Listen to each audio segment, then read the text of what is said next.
یارو جمع میکنن اینم دیگه هیچ نمیخوام نه بوتودا شیشتا نمیکنم داخلون همش کسرش بگیم دیگه یا چی مقصد دارم ما اینجا یا خزوندنی هم یا سختدنی هم دیگه نمیخوام تو خونگی دیگه رو هم اکنه کس یعنی کانالیزاسیا تو کجا میره دیگر محله همه دو میزار با همه خیبر مینایی تو دیگره خطی کلومتر دیم چه میکنم آخرش کچای ما آخرش کچای ما آخرش کچای خدمانگی اوستنش از اول نمیده اوستنش گرد نمیزنم اوستنش هم اکلو دستان درده کچای خدمانگی اوستنش مردم میترسه گرزن هم نجد از اول میترسه کلو دستانی چور سمین بلوک از اول نمیده اوش در دهنش یا نمی سمینتا bütün nikah mundagi traktorya bo'lgan bo'lish maqsadan durmush namirisi yo'q kudak munda durmush menarda yo yaqin gap digan hech kapada nima namirasam o'yim avoda zindagi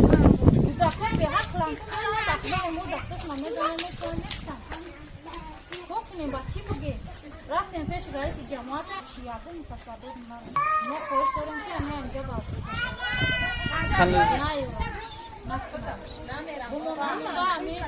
چی خدمات زندگی کنیم رو مایده قلبی درگیش نیستیم سوم دادیم خریدیم زندگی داریم ما هم اگر بگوی که قانونی داوده کنیم هیچ که وعده داد نمیرسه 7 سال میخدم داوسه 7 سال بیشتر کردم امو ارزای نرسگی ما خیال افزونی میکنم هیچ که نداریم هیچ که وعده داد نرسید مجبور شدیم آمدیم در اینجا کردم چی میدونیم که امروز توفیقا میرن کلی دینا میرن 5 ساله دنجه فقط بخدا با جنگ وقت زندگی داریم یک کس میاد در اون نمخته میکنیم نه کس میاد تازمون بگیره میره بگو نارازه میگیره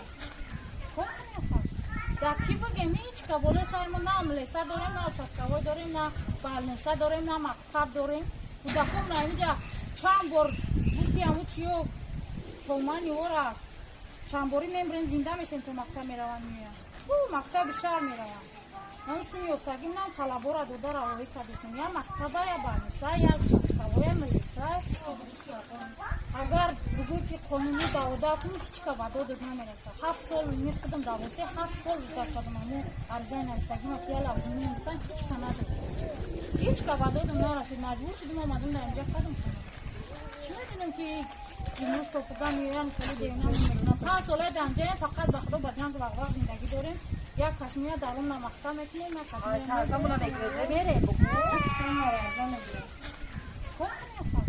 در کی بگیم هیچ که بوله سرمون نه املیسه داریم نه چسکوای داریم نه بالنسه داریم نه مکتب داریم و دکم نه اینجا چند بار گفتی همون چیو تومانی ورا چند باری میمرین زنده میشیم تو مکتب میروان میان تو مکتب شهر میروان من سوی افتادیم نام طلبا را داده روی کردیم یا مکتبه یا بالنسه یا چسکوای ملیسه السلام علیکم داملای شیرین سخن علم شما را خدا باز دوچنگ گرداند.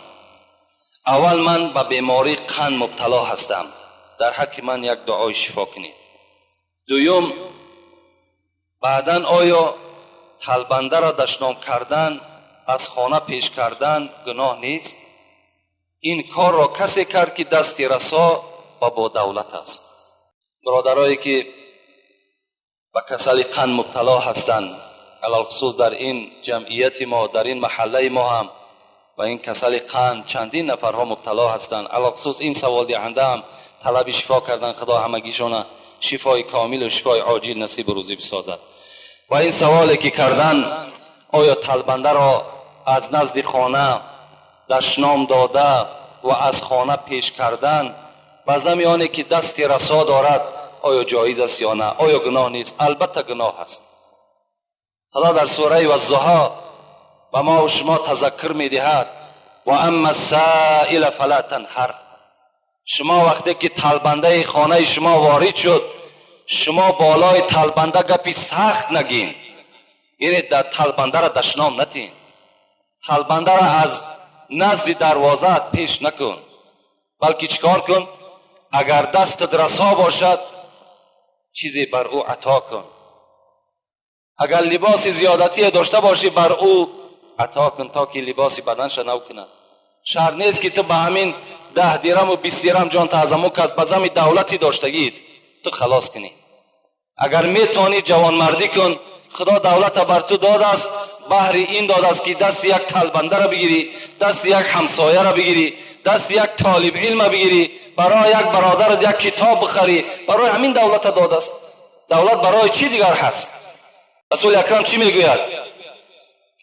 در این حدیث مبارک میگوید هر وقتایی که اگر متنهای عربیش نمیگم، ابو هریره روایت میکند وقتی که انسان سحر از خواب بیدار میشود، دو ملائکه بالای خانه همان شخص میفراید. یقول احدهما، یک تای همین ملائکه چی میگوید؟ اللهم اعطی منفقا خلفا. خدایا اگر همین بنده تو خیراندیش باشد، همین بنده تو دست درازی کند، همین بنده تو سخی باشد، خدایا اگر یک سوم همین بنده صرف کند، در عوضش 700 سومش عطا کن. و یقول الاخر، لیکن ملائکه دویمش چی میگفت است؟ اللهم اعطی ممسکا تلفا. پروردگارا اگر همین بنده ای که دولت دارد، همین بنده ای که سهولت دارد، اگر همین بخیل باشد، دست درازی نکند، تلبنده را از نزد در براند، دست درازی به سوی همسایه نکند، خدایا این ممسک است، این بخیل است، مالی را تلف بده. این دعای ملائکه هست در حق آدمی که بخیل است. از این خاطر هیچگاه ما و شما بخیلی را پیشه نکنیم. زر و نعمت اکنون بده کان توست. سعدی میگه در بستانش زر و نعمت اکنون بده کان توست، که فردا بیرون ز فرمان توست، که فردا از دست تو میرودی. تو امروز بالای این مال تو سرداری داری، همین روز بته. با دنیا توانی عقبا خری، بخر جان عزیز ورنه حسرت خوری. بر همین دنیا تو میتونی، بر همین مال و اولاد چیز چارت میتونی که آخرت بخری. تو بخر که فردا پشت دست میگزی، دیگر فایدت نمیکنه.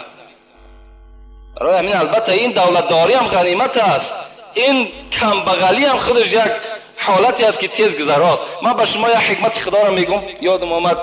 انیس المؤمنین گفتگی کتابی هست. در همان انیس المؤمنین چی میگوید؟ میگوید یک روز مثل همین سوالی برادر کرده است، یک زن با همراه شوهر در پیششان میگد مرغ بریان بود، طعام میخوردن. به ناگاه یک فقیر، یک طلبنده در اونها را کوفت، در اونها را تق تق کرد. اجازت داخلش دادن، داخل شد، آمد نگاه کرد که این زن و این شوهر هر دو در پیش مرغ بریان دارند، خورده ایستادند. زن میگد به جانب اون شوهر چی گفت؟ شوهر گفت این آدم طلبنده است، این فقیر است، چی خوب میشود که همین مرغ پیش او بگذاریم، ما که دولت داریم، سهولت داریم، فردا باز میخوریم. شوهر چی گفت؟ شوهر که آدم بخیل بود، آدم تنگ دست بود، گفت این طلبنده را از خانه بیرون کنین. طلبنده را از خانه بیرون کردن. زمانها گذشت، حکمت خداست، چندین سال میگه از بین گذشت. همین مرد ثروتمند دولتش از دستش رفت، فقیر شد، گدا شد.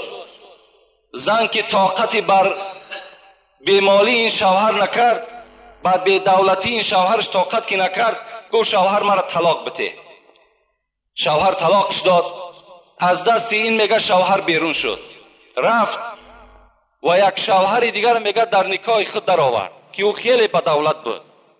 روز میگه در همون خانه نشسته بود، همین زن با این شوی نوی با دولتش مرغ بریان میخوردن. بناگاه میگه یک طلبنده داخل شد. طلبنده داخل شد، تق تق کرد، گفت چیزی بر من عطا کنین.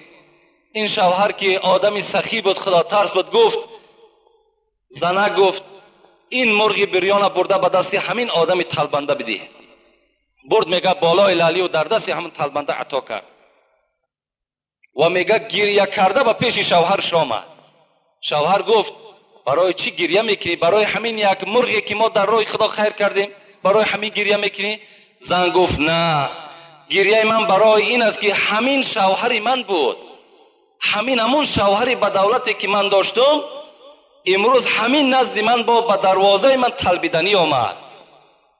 این شوهر نوی بدولتش چی گفت؟ گفت تعجب نکن تو ای زن،